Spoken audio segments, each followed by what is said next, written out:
What if I told you the most dangerous place for a child isn't a dark alley, but a room full of family pretending nothing is wrong? That's where my daughter was hurt. It was my parents' anniversary. A big one. A country club full of soft music, polished floors, and people dressed like nothing bad could possibly happen there. The kind of place where everyone assumes someone else would step in if something went wrong. I brought my daughter with me. She was 11, quiet, polite, the kind of kid who waits her turn and says excuse me even when she doesn't have to. She wore a lavender dress she begged me to buy because it made her feel brave. I remember smoothing the fabric before we went in, thinking this night would be easy for her. My sister arrived late. She always did. She walked in already loud, already irritated, her teenage son trailing behind her like the room owed him space. When he bumped into people, they laughed. When he complained, adults rushed to fix it. When the rest of us noticed, we were told to be patient. That was the dynamic. Halfway through the night, he stormed back from the restroom, angry about a spill. He said the toilet was gross. He said he wasn't dealing with it. My sister didn't hesitate. She didn't look at staff. She didn't look at anyone else's child. She pointed at my daughter, not a request, an order. My daughter looked at me, confused. She stood up slowly and said she didn't want to. She said she wasn't a maid. Her voice wasn't loud. It wasn't rude.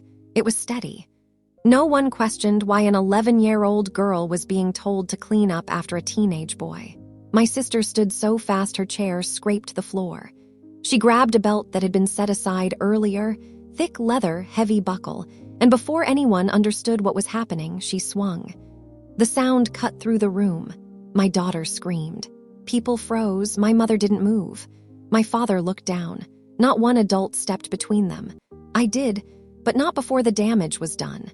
In that silence, surrounded by people who should have protected her, I realized something that changed everything. Because in that moment, I understood I had two choices, and either one was going to destroy something forever. Have you ever noticed how the loudest moments don't end when the noise stops? They follow you. After the scream, the room didn't explode into chaos. There was no shouting, no dramatic confrontation. The music kept playing for a few seconds longer than it should have, like the night was trying to pretend nothing had happened. People looked away. Someone asked if everything was okay without waiting for an answer. Someone else started clearing plates. My sister stood there, breathing hard, already convinced the situation was over. I didn't argue. I picked my daughter up. Her arm was swelling fast. She pressed her face into my shoulder, shaking, trying to stay quiet like she thought that would make it better. I walked us straight out the front doors. No one followed. Not my parents, not my sister, not a single person who had just watched it happen. At the hospital, everything slowed down in a different way. Bright lights, forms. A calm voice explaining fractures and next steps like this was routine. They asked me how it happened. I told the truth, carefully. They asked if they needed to make a report. I asked for time. That was the first real decision I made that night. When we got home, my phone wouldn't stop vibrating. Messages stacked up before I read any of them. Some were vague, some were defensive, a few were angry. My parents said it was being blown out of proportion. My sister said my daughter had been disrespectful. Someone suggested we should handle it privately. No one asked how my child was sleeping. I didn't reply. Instead, I sat beside my daughter's bed while she slept, her arm wrapped, her body flinching every time a sound came from the hallway. And that's when something became clear. If I stayed quiet, the story would be rewritten without us. If I reacted emotionally, I'd be dismissed. So I stopped reacting. I started watching. Because what I decided to do next didn't look like anger at all. And that's why no one saw it coming. Have you ever noticed how consequences don't always arrive loudly? Sometimes they show up already in motion. Nothing happened the next day. No apologies, no explanations, no one checking in. Just a quiet pause that felt deliberate, like everyone was waiting to see which version of the story would survive. A few days later, things shifted subtly at first. I started getting practical questions. Insurance, medical documentation, timelines, who was present, who had authority to intervene. The tone was calm and neutral, completely uninterested in family context. I answered carefully, only what could be verified. After that, the contact changed shape. Calls turned into emails. Conversations turned into subject lines. Language became procedural instead of personal. When my parents finally reached out, it wasn't to ask how my daughter was doing. It was to ask what might happen next. That told me everything. They weren't focused on what had happened. They were focused on where it might lead. I didn't correct assumptions. I didn't offer reassurance. I let the uncertainty sit. When people don't know what you're doing, they imagine possibilities, and those possibilities tend to grow. Meanwhile, real movement continued. The school requested documentation. A counselor asked for a statement. Follow-up appointments were scheduled, then confirmed. Each step small on its own. Together, unmistakable. This wasn't dramatic. It was permanent. My sister stopped calling altogether. My parents' messages became careful, almost rehearsed. They started using words like process and review, as if careful language could create distance from what they'd witnessed. I stayed focused on my daughter. Routine, stability, letting her see that life still had structure, even if people had failed her. I didn't rush her. I didn't pressure her. I let professionals do what they were trained to do. And somewhere in that quiet, something important happened. The situation left the room where it started. It entered systems that don't care about excuses or family history. Once that happens, no one gets to slow it down. No one gets to take it back. Because when my family finally reached out again, it wasn't to talk about healing. It was to ask what I knew, and whether I was prepared to let it go forward. Have you ever noticed how people only reach out when they realize silence isn't protecting them anymore? The call didn't come right away. It came carefully. My parents asked if we could talk. Not about my daughter, not about what happened. Just to check in and clear the air. Their voices were calm in that practiced way people use when they're already worried. I agreed. We met somewhere neutral. No raised voices. No apologies waiting to happen. They spoke first. They always do when they're trying to steer the outcome. They said they were concerned. About reports. About misunderstandings. About how things can take on a life of their own once outside people get involved. They asked what I'd shared. Who I'd spoken to. What I planned to do next.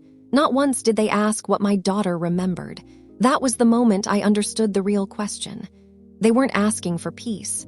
They were asking for containment. I didn't answer right away. I let the quiet stretch until it made them uncomfortable. Then I said something simple. I told the truth, exactly once, and I haven't interfered since. They exchanged a look. The kind people share when they realize they don't have control over the variables anymore.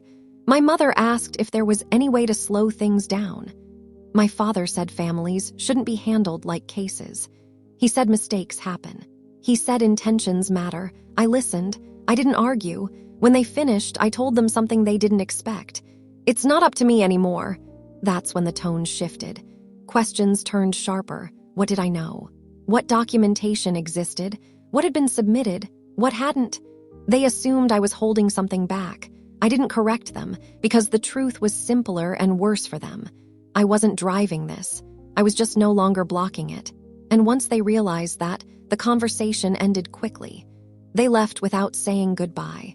Because the next move didn't come from me or from my parents. It came from someone who had no reason to protect anyone in that room. The next contact didn't come from my family. It came from someone who didn't know our history and didn't need to. It was brief. Professional, a confirmation request. Dates, names, documentation already reviewed. No questions about intent, no room for interpretation. Just notice that the process had moved forward and a determination had been reached. After that, things happened without asking permission. Schedules were updated. Records were finalized. Restrictions were put in place. The night itself stopped being debated. What mattered now was what had been witnessed and what had been documented. No one asked me what I wanted to happen. That's how I knew it was real. My parents didn't call again. When they did text, the messages were short and logistical. My sister said nothing at all. Silence, this time, wasn't strategy. It was acceptance. Life shifted quietly. Family gatherings stopped being suggested. Plans were canceled without explanation. The space that once protected bad behavior simply closed. I stayed focused on my daughter. She returned to school. Slowly, carefully, her routine rebuilt itself piece by piece. The world didn't feel safe yet, but it felt structured again. And that mattered more than apologies ever could. When the outcome became official, it didn't come with drama. No confrontation, no final speech, just a clear boundary drawn by people whose job wasn't to protect feelings. And with that, something ended. Not the relationship, the illusion, the belief that silence could erase what happened, the belief that family status could override accountability. No one reached out afterward to explain. There was nothing left to explain. The system had done what it was designed to do. And for the first time since that night, I slept without waiting for my phone to vibrate. Because the most important thing wasn't that anyone felt punished. It was that my daughter learned something different. That when something wrong happens in plain sight, the answer doesn't have to be loud. Sometimes, it just has to be seen and taken out of the hands of people who were never going to protect you.